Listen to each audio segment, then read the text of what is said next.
क्या आपने लखपत बुटोला का बयान भी सुना है? मेरे लोग, विशेषकर चमोली जनपद हो, रुद्रप्रयाग जनपद के लोग हों, वो आज परिस्थितियां इस तरह की बनी हुई हैं कि सड़कों पे रहने को मजबूर है।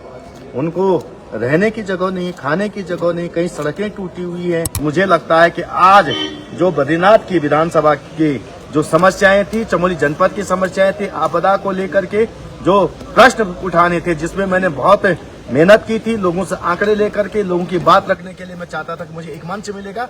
और जब लोगों की बात मुझे नहीं कह पानी है, लोगों की आवाज मैं सदन में नहीं उठा पा रहा हूं, तो मुझे आज ऐसा लगा कि ऐसे सदन का क्या औचित्य है जिस सदन में अपने लोगों की आवाज नहीं उठाई जाए, अपने लोगों की समस्याओं से रूबरू न कराया जाए।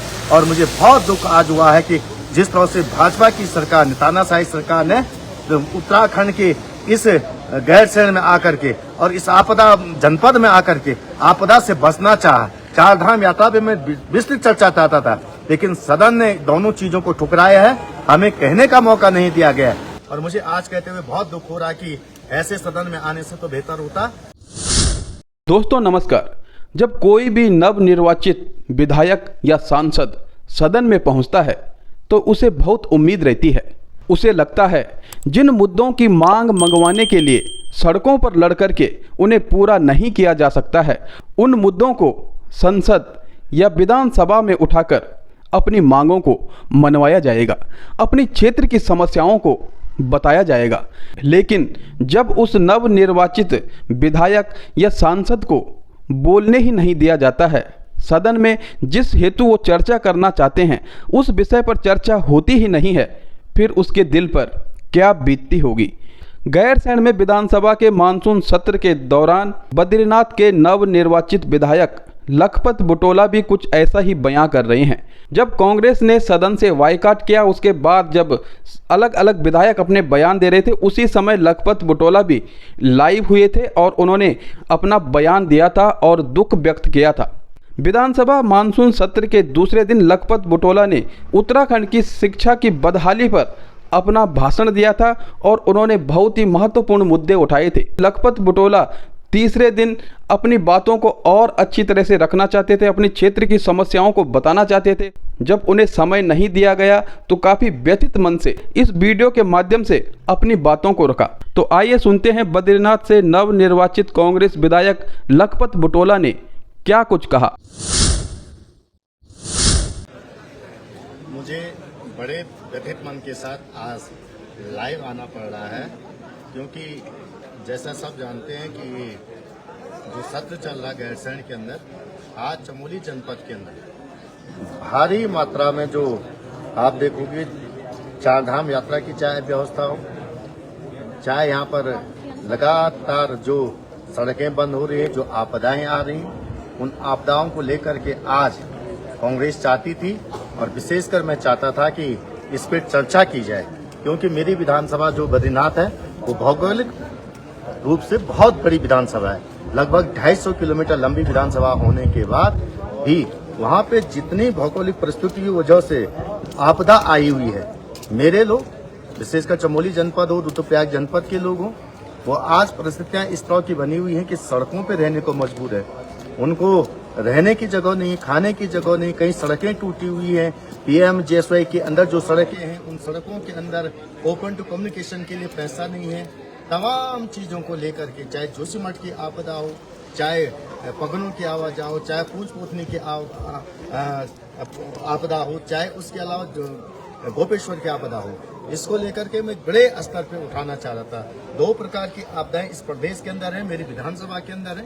एक आपदा तो जो प्राकृतिक आपदा है, जिसको लेकर सरकार सजग नहीं है, लेकिन कई आपदाएं मेरे क्षेत्र में मैन मेड आपदाएं हैं। जैसे आपने देखा होगा STF के अंदर जो करंट के माध्यम से 2023 में 16 लोगों की मृत्यु हुई थी, ये एशिया का सबसे बड़ा करंट हादसा था। उस पर भी मैं सदन में उठाना चाहता था, उसको लेकर सरकार ने कोई आवाज नहीं उठाई। हमारे यहाँ लगभग 350 सड़कें बंद हो चुकी हैं।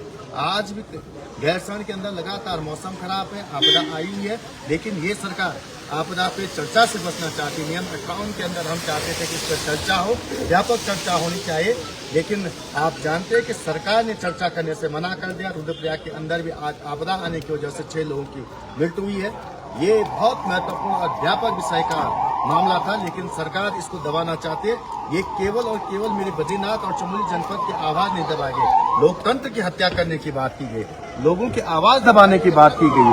और जहां तक मुझे लगता है कि मैं पहली बार सदन के अंदर पहुंचा हूं और मुझे ऐसी सदनी प्रक्रिया से जो जूझना पड़ा, मुझे लगता है कि दुखदपूर्ण लगा मुझे कि सदन के अंदर भी हमारी आवाज नहीं रखी जा रही, हम लोगों की बातों को नहीं रखा जा रहा, हम लोगों के जो अधिकार है उनको हनन करने का काम किया जा रहा है, लोकतंत्र में जनता की आवाज दबाने का काम किया जा रहा है। हमने परसों भी कहा था, हमने माननीय स्पीकर महोदय से कहा था कि विधानसभा का सत्र बढ़ाया जाए। उत्तराखंड केवल इकलौता ऐसा राज्य है जिसके अंदर विधानसभा के सत्र केवल और केवल पूरे साल में 10 दिन के लिए होते, जबकि विधानसभा की नियमावली और संवैधानिक प्रक्रिया कहते हैं कि विधानसभा के सत्र 60 दिन साल में होने चाहिए, ताकि प्रदेश की जनता की आवाज वहां पहुंच पाए, प्रदेश की समस्याओं से रूबरू सदन हो पाए और उस पर कार्रवाई की जाए। लेकिन सरकार इन चीजों से बच करके केवल और केवल अपनी हितों की बात करना चाहती है।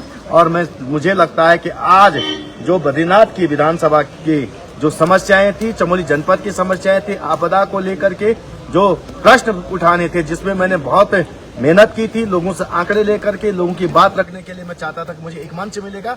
और मुझे आज कहते हुए बहुत दुख हो रहा कि ऐसे सदन में आने से तो बेहतर होता कि जब लोगों की बात मुझे नहीं कह पानी है, लोगों की आवाज मैं सदन में नहीं उठा पा रहा हूं, तो मुझे आज ऐसा लगा कि ऐसे सदन का क्या औचित्य है जिस सदन में अपने लोगों की आवाज नहीं उठाई जाए, अपने लोगों की समस्याओं से रूबरू न कराया जाए। और मुझे बहुत दुख आज हुआ है कि जिस तरह से भाजपा की सरकार ने, तानाशाही सरकार ने उत्तराखंड के इस गैरसैंण में आकर के और इस आपदा जनपद में आकर के आपदा से बचना चाहा। 4 धाम यात्रा पे मैं विस्तृत चर्चा चाहता था, लेकिन सदन ने दोनों चीजों को ठुकराया है, हमें कहने का मौका नहीं दिया गया है। 4 धाम आपदा पे भी मैंने अल्पसूचित प्रश्न लगाया था, जिसपे माननीय मंत्री जी कोई जवाब नहीं दे पाए। न सरकार की कोई तैयारी है, न मंत्रियों की कोई तैयारी है, क्योंकि इन्हें देहरादून जाने की जल्दी पड़ी हुई है। मैं आपसे कह सकता हूं कि मैं जिस सदन में आप लोगों की आवाज नहीं उठा पाया, लेकिन मैं निश्चित रूप से उचित माध्यम पे आप लोगों की लड़ाई लड़ूंगा और मैं हर प्रकार से अपने लोगों के साथ खड़ा रहूंगा। धन्यवाद। जैसा कि आप जानते हैं कि हाल ही में बद्रीनाथ में विधानसभा के उपचुनाव हुए थे, क्योंकि बद्रीनाथ में कांग्रेस विधायक राजेंद्र भंडारी कांग्रेस पार्टी से इस्तीफा देकर भारतीय जनता पार्टी में सम्मिलित हुए और वे बद्रीनाथ विधानसभा उपचुनाव में भारतीय जनता पार्टी के प्रत्याशी रहे। वहीं कांग्रेस की टिकट से लखपत सिंह बुटोला चुनाव लड़े और वे पहली बार विधायक बने, पहली बार निर्वाचित होकर के विधानसभा में पहुंचे। लखपत बुटोला का ये पहला अनुभव था और लखपत बुटोला ने विधानसभा में जिस प्रकार से कार्यवाही हुई उस पर सवाल उठाए हैं। विपक्ष ने नियम 310 के अंतर्गत सदन में प्रश्न रखा था और आपदा से संबंधित चर्चा करना चाहते थे, लेकिन उन्हें 310 के लिए स्वीकृति नहीं मिली। उसके बाद विपक्ष ने विरोध किया और 30 मिनट का समय दिया गया, लेकिन कांग्रेस विधायकों ने इसका विरोध किया और सदन का बहिष्कार कर दिया। उसके बाद सदन में जो अन्य प्रक्रियाएं थी, जो अन्य विधेयक थे, उन पे कार्यवाही हुई और कांग्रेस विधायकों ने विधानसभा भवन के बाहर अपने अपने बयान दिए। लखपत बुटोला द्वारा दिया गया बयान और उनके द्वारा कही गई बातों से क्या आप सहमत हैं? यदि आप लखपत बुटोला के बयानों से सहमत हैं तो वीडियो को लाइक जरूर कीजिएगा, शेयर कीजिएगा और कमेंट करके अपने विचारों को जरूर रखिएगा। और यदि अभी तक चैनल को सब्सक्राइब नहीं किया है तो चैनल को सब्सक्राइब भी अवश्य कीजिएगा।